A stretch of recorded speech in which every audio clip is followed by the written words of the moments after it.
High. তো দেখো, আগের দিন ছিলাম পিয়ালি আর এখন চলে এসেছি মল্লাখালি মামা শ্বশুরদের বাড়ি। খুব করে ডাকছিল, যার জন্য চলে এসেছি। আর এদিকে দেখো মিঠাই শুধু দুষ্টুমি করে যাচ্ছে সমানে। তো আমরা এই দেখো বাইরে বসে আছি আর ও খাচ্ছে আখ। আমি খাচ্ছিলাম, কিন্তু ও খাওয়ার জন্য টানাটানি করছে, তাই ওকে দিয়েছি।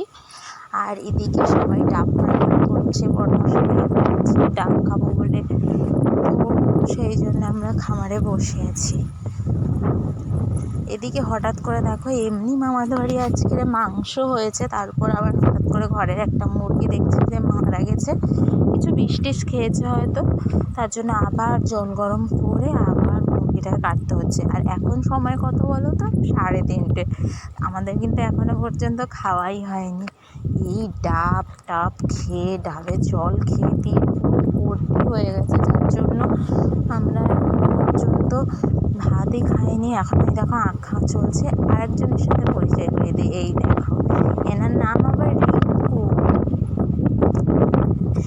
এই পাখিটা নাকি কথা বলতে পারে, কিন্তু আমি যখনই ওর সামনে আসি ওর কথাই শুনতে পাই না, কে জানে কখন কথা বলে। আর এদিকে দেখো বড়মশাই সবে স্নান করছে, 3:30 বাজে, এখন স্নান করছে, কারণ খিদে নেই তো, সব ডাব নারকেল খেয়ে আমার পেট ভর্তি।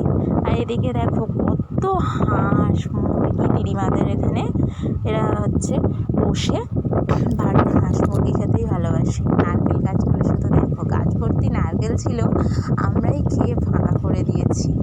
আমাদের ওই দিকটা খুব একটা নারকেল পাওয়া যায় না, ডাবও পাওয়া যায় না, আর কি প্রচুর দাম। আর এখানে কি বড় বড় নারকেল খেলাম।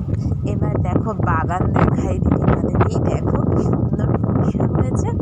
আমরা তো সব কিনেই খাই, আর এখানে ঘরেই হয় এই পুঁই শাক। খুব ভালো লাগছে। আর এখানকার পরিবেশটা শুধু দেখো, খুব সুন্দর। আমি স্নান টান করে বসে আছি, আর মিঠাই হচ্ছে এতক্ষণ পর্যন্ত খেলা করছিল। অন্যান্য দিন স্নান করিয়ে দিলে ঘুমিয়ে পড়ে, কিন্তু আজকের এতক্ষণ পর্যন্ত খেলা করছিল, এই সবে ঘুমিয়েছে। তো ঘরে শুয়ে দিয়ে আমি বাইরে বসে আছি চুপচাপ। আর হাতে দেখো মেহেন্দি করেছি, মামাদের বাড়ি আসছি বলে। মেহেন্দিটা অনেকদিন